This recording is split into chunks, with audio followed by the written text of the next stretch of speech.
nii et ilmselt on Ameerikas nüüd uus poliitiline partei nimega Ameerika Ühendatud Moslemid, tuntud ka kui Ummah the Nation. Ja selle on käivitanud ei keegi muu kui Sniko ise. Ja kuulge, kui te tahate, et partei kukuks läbi juba enne alustamist, siis Sniko on tõesti selleks ideaalne inimene. New Yorgi linn, ma tegelen sellega praegu. Me vajame rohkem esindatust. Ma tahan alustada poliitilist parteid ja tahan selle New Yorki rajada. Ma tegelen sellega praegu. Võib-olla kuulutan seda liiga vara, aga ma olen põnevin sellest rääkima, sest see idee tuli mulle eile õhtul. Ma palvetasin Hadži poole. See on nagu, okei, ma tahan midagi üles ehitada, tead küll. Ja ma ei ole veel islami mõttes sealmaal, et olla mošees või midagi sellist. Nii et... Ma mõtlen sõna otseses mõttes kõige halvem poliitiline strateegia, mida saaksid kampaania jaoks välja mõelda, on kuulutada erakond välja päev pärast selle peale mõtlemist. Ma mõtlen, ilmselgelt on see lihtsalt eduretsept, eks ole kõik. Hea töös, Nico.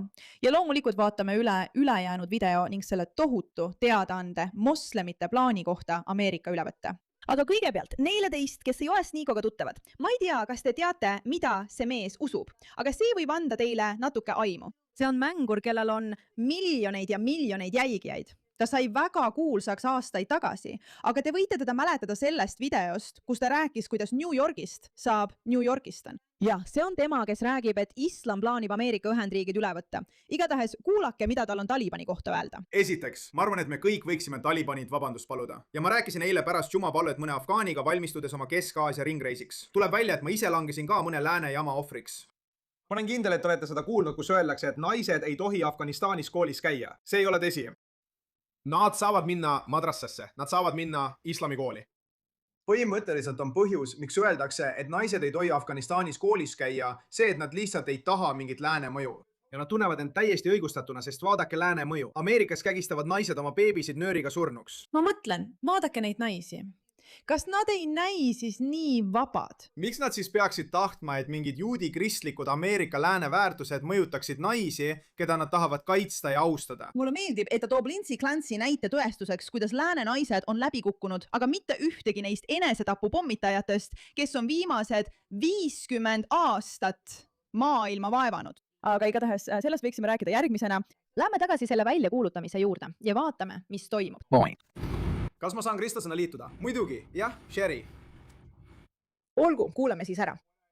See, milles ma praegu väga tõhus olen, minu oskused on kindlasti propagandaga võitlemine. Nii et ma tahan selle nimeks panna United Muslims of America. See on see poliitiline partei. United Muslims of America. UMA. Ja mida see lühend tähendab? UMA. Ma mõtlen UMA. Kas te teadsite, et ta ei ole ainult poliitiline kandidaat, ta on ka turundusgeenius? Ameerika Ühendatud Moslemid. UMC. See saab olema meie partei, inshallah. Ja me asume New Yorgis, eks? Ja meil on Ayatollah Mudani New Yorgis. See pole midagi, selle pole temaga mingit pistmist, aga ma tahan. Kas sa märkad, kuidas ta tegelikult kutsub Mamdanit Ayatollah Mamdaniks, nagu juhti, kuningat? Mondani New Yorgi elanikud on ikka nii omadega pahuksis. Võib-olla tegutsebki siit. Sest isegi Malcolm X näiteks. Malcolm X elas 60-ndatel New Yorgis ja siis oli moslemitel Ameerikas poliitiliselt nii suur mõju. Ma mõtlen, kas sulle ei meeldi, et Sniko võrdles end tegelikult just Malcolm X-iga? Mitte teadlikult ega otseselt, aga umbes nii, et Malcolm X ütles seda peaksimegi tegema. Loomulikult, issand jumal, Sniko. Istu parem oma mängutoas ja räägi mõttetusi ja tee end lolliks. Tee end lolliks, selle asemel, et proovida poliitilisi parteisid luua, kallis. Lihtsalt üks tarkuse sõna sinu healt vanalt kolleegilt ja sõbralt Miiralt. Lihtsalt naljatan, ma ei oleks temaga mitte kunagi, mitte iialgi koos töötanud. Sellest ajast saadik on olnud väga vaikne. Sellest ajast saadik on moslemid Ameerikas. See kõik on demokraatliku partei poolt ära rikutud. See kõik on vasakpoolsete poolt ära rikutud. Ma mõtlen, kas sulle ei meeldi see, et ta ütleb moslemide kohta, et Ameerika moslemid on demokraatliku partei poolt ära rikutud, kui sul on piisavalt tõendeid islamistide kohta? Nad ütlevad sõna otseses mõttes välja, et me kasutame demokraate, hääletame nad võimule nende hullumeelsete ideoloogiatega, sest me teame, et nad on nii armastavad kõigi vastu, et nad isegi armastavad meie enesehävituslikku empaatiat, nii et me saame võimule. Ja siin on ta kuidagi suutnud selle nii pöörata, et probleemiks on hoopis demokraadid. Oota korra. sa väidad avalikult, et kasutad demokraate kui rahvust, kui religiooni, kui gruppi, kui poliitilist üksust, ükskõik kuidas sa tahad islamiste nimetada. Ja nüüd on järsku demokraadid probleemsed. Moslemid peavad TSA poolt aktsepteerimiseks igasuguseid trikke tegema. Nad peavad korralikult Taylor Swifti järgi tantsima, et neid ei nimetataks terroristiks ja siis kuffaritele meele järele olema ning ütlema, ma armastan juute nii väga. Kas sa märkad muide selle ohtu, kuidas ta alustas demokraatlikust parteist rääkimisega ja siis mainis DSA-d, justkui DSA oleks demokraatliku partei esindaja, justkui see olekski demokraatlik partei? Kuigi see on endiselt nišš, äärmuslik, radikaalne, hullumeelne grupp, mis üritab võimu haarata ja teeb seda edukalt, kuid ei ole veel tegelik demokraatliku partei esindaja. Aga just nii töötab nutikas manipuleerimine internetis. Sa räägid sellest, kuidas demokraatlik partei on probleem ja kuidas nad pole tegelikult demokraadid, vaid DSA ning kui raske on selle nimel võidelda, et sellest osa saada. Ja see on lihtsalt vastik. Juudus on parim. Ma armastan juudust. Ma armastan juudust. Nii et see on nagu jumal küll vend. Kas me armastame islamit? Armastame islamit. See saab olema palju tööd. See saab olema palju rohkem kohustusi. Aga see on ülesanne, mille peal olen kaua mõelnud, et tahan selle ette võtta. Ja kuidas tegelikult midagi ära teha. Mitte lihtsalt niisama lobiseda. Tead küll, ma olen siin streamis ja see on naljakas. Me oleme siin... Ohoo, hei, tead küll. Hei. Ma tahan tagasi minna. See on naljakas, aga teeme midagi. Tead küll, teeme midagi. Asti. Kas ma võin kristlasena liituda? Muidugi, jah, muidugi. Miks sa peaksid olema psühhootiline ja tahtma kristlasena selle erakonnaga liituda, idioot? Sherry, kus ma mõtlen? Jah, kas ma võin kristlasena liituda? Ma ei tea. Vaata, on asju, millele ta pole veel mõelnud selles parteis, mille ta eile õhtul välja mõtles ja mida ta nüüd avalikkusele kuulutab. Ja ta pole ikka veel kõiki detaile välja mõelnud, kuidas see partei tööle hakkab. Ma mõtlen, see on ju ilmne. Kas ma saan liituda? Tegelikult ma pean kõik need asjad veel välja mõtlema. Ma lihtsalt tulin välja selle lõpliku nagu... Ma olen lihtsalt elevil sellest rääkima, sest ma lõpuks mõtlesin selle välja eile öösel tahajudi ööpalve ajal. Ma mõtlesin kuid, mida teha. Ma arvan, et see on kõige mõistlikum.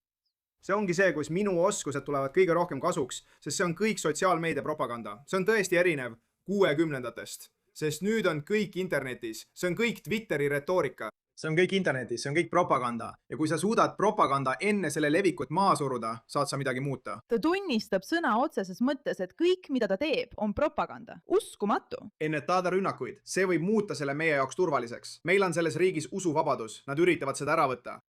Nad üritavad takistada üliõpilasviisade andmist inimestele, kes kritiseerivad Iisraeli. Muidugi.